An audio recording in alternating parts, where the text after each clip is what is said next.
Okay, so what's next? I got that Monsanto. Oh, yeah, so Monsanto, It's Italian. Is this the one you brought? It is. Okay. Which glass? Do I need the bigger one or the smaller one? It doesn't matter. I'm just doing the bigger one as bigger the one. reds. Yeah. Okay. These are red glasses, and then the one over there is white, which these ones are pretty much for white too. But it doesn't really matter. Like, I mean, I probably shouldn't say that because we sell Rido glasses, but it matters a lot. Over the shape of the glass really does put factors into smelling it and identifying it. Mm-hmm. But no, Chianti. I mean, in other words, the grape is Sangiovese. It loves hot climates. Mm-hmm. Unlike, I should have went over climates with these, but I didn't. But it's Sangiovese is another one of my favorites. I almost brought one today, but Will brought one, so we're good. And what was this one called? The brand is Monsanto. Okay. The supplier, the Monsanto is the brand. Yeah. The grape is Sangiovese. Okay. So And it says Sangiovese absolutely nowhere on this bottle. right. Really? So that's Well, it might say on the back. Actually, You just have to let me- know on that, I guess, or what? you just have to know Chianti. People remember Chianti Sangiovese. Chianti Sangiovese. Okay. Yeah. So it. Oh no. It does say it on the back here. Okay. But typically they don't. Right. Where's this one from? If, Tuscany. Tuscany, Italy, Mm-hmm. and the Chianti. So with this one, it even goes back as far as 998 AD is how long that vineyard's been there. So you're talking about they've been making wine there for Quite some time. For a a minute. little bit further than like how old we are, you know.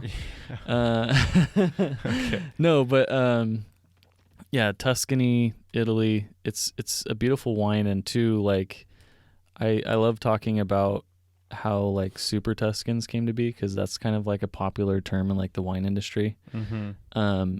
There's a label on here which I'm going to try and explain to the people that are just listening and not watching, but on the top of every Italian bottle that's DOC or DOCG, that means they have the exact qualifications that the wine laws, and this is probably going to bore like half of the people listening to this now that I'm into it, but whatever.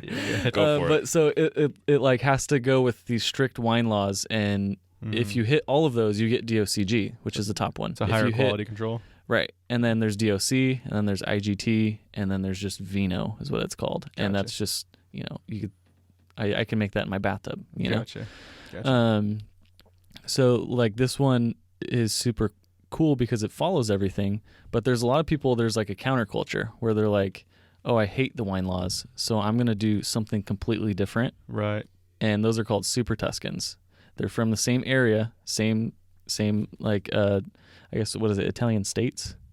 Regions? I guess you could just say regions, right? Yeah, Because Tuscany is like a city, but it's Yeah. yeah. That area. Yeah. So yeah, but it's like there's a counterculture of people that sell super expensive wines that are called super Tuscans because they're just like, the wine laws are stupid. We're gonna do our things our way. Like, we don't care about the stamp of approval. We're just gonna do our shit. And the quality will speak for itself. 100%. That's kind of how I am with this podcast. Just kind of winging it over here. But no, he's right. DOCG came around because the wine laws were so messed up in Italy. Not messed up, they just weren't not much order. And so they decided to make great wines like Tignanello and Sassicaia. I mean, yeah, that the like I said, the super Tuscan. Yeah, those are super Tuscans. I have two of the Tignanellos that he just brought up, and those are the most expensive bottles of wine that I've ever bought in my life. yeah. Really? Yeah, But they're beautiful. I mean, yeah. they're beautiful wines. So anyway, Smell. And just FYI, Super Tuscans are regional indigenous Italian grapes with a French one. That's what it means. With a French grape as well? Yeah. So they mix the two. They mix it too. So it calls it a Super Tuscan. Mhm. Oh, that's what it means. It's because they actually mix two different grapes together. Yeah, they put Cabernet in there, Cabernet Sauvignon and Merlot, right? Yeah, Cabernet Sauvignon or Merlot with Sangiovese. Right. Interesting. The first thing that jumped out at me with this is it smells like more alcohol, than the last one. It should be pretty high, is it? Is it? 14. Yeah, see. So the So it last one smells was stronger. the last one was 13. Okay. See, I could smell the 14. 1% for sure. Yeah, no, that 40% pops up. But Italy usually has higher percentage than French. I don't know. Because it's hotter in Italy, yeah. Yeah.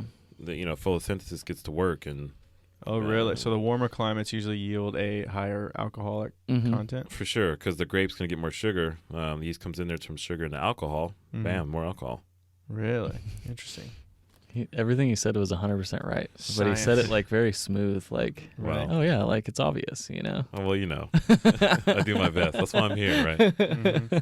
But this is one of that's one that's on our team at work. It's one of our favorite ones. Is this one? Mhm. Yeah. And this one's actually, so I brought a wine that you're probably not going to find, you know, most places. I guess Droheen you probably wouldn't find most places either, the Pinot Noir that we just had. But this it's not super expensive. You know, I think I looked it up. It was a little bit over $20. It's got a really good taste. It definitely has a strong bite at the end. Yeah. So Oh, yeah. What'd you get on the nose? Sorry, I skipped that part. The nose, I mean, I smell that, obviously, like what we talked about, kind of the more, you know, alcohol sensation, which, Mm-hmm. I mean, granted it was 1% more, but it smells like it's more than that. But it doesn't smell, I don't know. you had me going there. You were thinking about You it. were thinking about The it. wheels were turning. Don't be scared. Go ahead. This is probably the slightest I can smell the difference between this and the last one for sure. For sure. But it's probably the least dramatic that I've smelt so far, going from one to the next. Mm-hmm. It's, I don't know how to describe it other than it smells heavier. Okay. But I don't know if that's my mind playing tricks on me. No. It is heavier. It is heavier. Right, because I do know that, but it may be more pungent, like it smells stronger, which Okay. The nose is a lot stronger. I thought the nose was a little stronger. I thought I had to taste it to really get some stuff on it. Yeah. But it's for sure stronger than Pinot. That's why we put it there right after the Pinot. Mm-hmm. But so you get alcohol and you realize it's stronger. Yeah, it's Okay, just a cool. little bit more pungent. And then the taste, it's very good taste, but it is more, and I guess that could just be the pungentness Mm-hmm. at the very end, right? Like after you've already swallowed it, it's still kind of, Lingers. it lingers a little bit more. Probably, arguably, the most so far, I would say, Okay. Yeah. to me. That's true. It hangs out. Yeah. It It for hangs sure out in your mouth. Right. Sounds weird to say. Yeah, no, like Well, I'm officially a landlord, dude, because it's just hanging out. That's the dumbest joke I've ever told. One of them, yeah. So I bet you today there's a lot of other ones that were on there. Yeah. I think for me, the telltale sign if I were blind tasting this, the first thing that stood out to me was anise when I tasted it, kind of like a black licorice. Mm-hmm. Tobacco. So usually those Tobacco are, is big on this one. yeah. So Mm. usually for Italian wines, you're like, oh, whoa, okay, Really? anise, or in other words, I get like a licorice. lot of the barnyard. For sure, barnyard, Like forest floor is Yeah. like one of those things. like a barnyard, like straw. It's like you walk into a barn, like whoa, it's like you smell that. Which is funny too, because we didn't mention it on the Sauvignon Blancs, but a lot of times the correct, well, like I said earlier, there's no correct or incorrect, but a lot of people say they smell cat pee Right. in like Sauvignon Really? Blancs, Right. something as specific as that, and it's actually in like the sommelier books and stuff like that. So it's not Really? something that we're making up. Like a lot of people will pick that up, Yeah. and so like when I say barnyard, it sounds like, oh, I don't want to try that. That doesn't Right. sound good at all. But like, it's good. It's good wine. It's really just- good. Yeah. That's how you kind of explain like in your brain how it tastes or smells. Mm-hmm. Yeah, and this would be perfect with a big spaghetti pasta sauce. Oh, for sure. Meatballs. Pasta. Oh, this would work. Heavy Italian. Oh, heavy Italian. Yeah. And That Sangiovese is so good. pesto. It's a great value, Sangiovese. It is. Interesting. I did enjoy it. It definitely, like I said, it's the heaviest so far, and it's the longest aftertaste that I've felt. Quality wine. 100%. Yeah. But it is good, though. So for keep sure. that in mind. We paid $29 for that one for the Pinot Noir, Mm-hmm. Mm-hmm. and this one was retail what? It was like 2021. So you get more for your buck with Italian wines. Sometimes the French are a little, snooty. What do you think the biggest difference between Italian and French wine is? Well, I'll try to narrow it down. Yeah. We might be here a while. Might be No, here I'm a just kidding. Quite a bit different. So the Italians designed their wines to just be on a dinner table with a bunch of food. They didn't really go after awards and stuff like that, unlike the French. But the Yeah. Italians, they make their wines to go with food, designed for it. Mm-hmm. Same with the French, but the French do it with like cheeses and almonds and little things. Mhm. But the Italians do it with their Fagua. big big wines. Right. Like And there's so many wines. The Italians do it for socializing and for the love of it. Right. Yeah, they're not snooty about it. Come on over, we'll give you a bottle. Drink wine out of a jug. right. That's kind of how it is. So I would think subtlety is a big difference. Subtlety. Italy kind of reminds me of like the Kentucky bourbon scene. I was about to in say my the opinion, same thing. because one of the best quotes I ever heard is from Wright Thompson. It's in a book called Pappyland.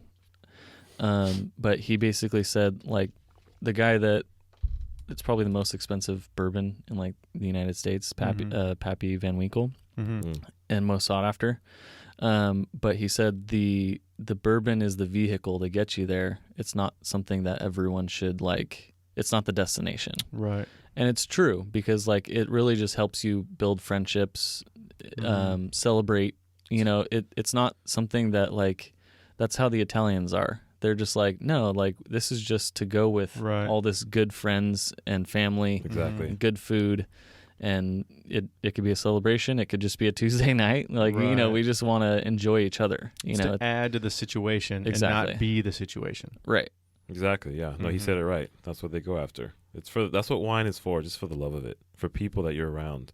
Mm-hmm. You know, don't want to get too snobby on it. Right. Yeah. Interesting. Which is the opposite of France and Napa. Unfortunately, it's true. Yeah. So sad. And I'm French, and I admit it. I had to throw that one in there. Sorry. No, well said. It needed to be said there. If you enjoyed this content, be sure to check out the Standing Still podcast, both here on YouTube and wherever else you listen to podcasts.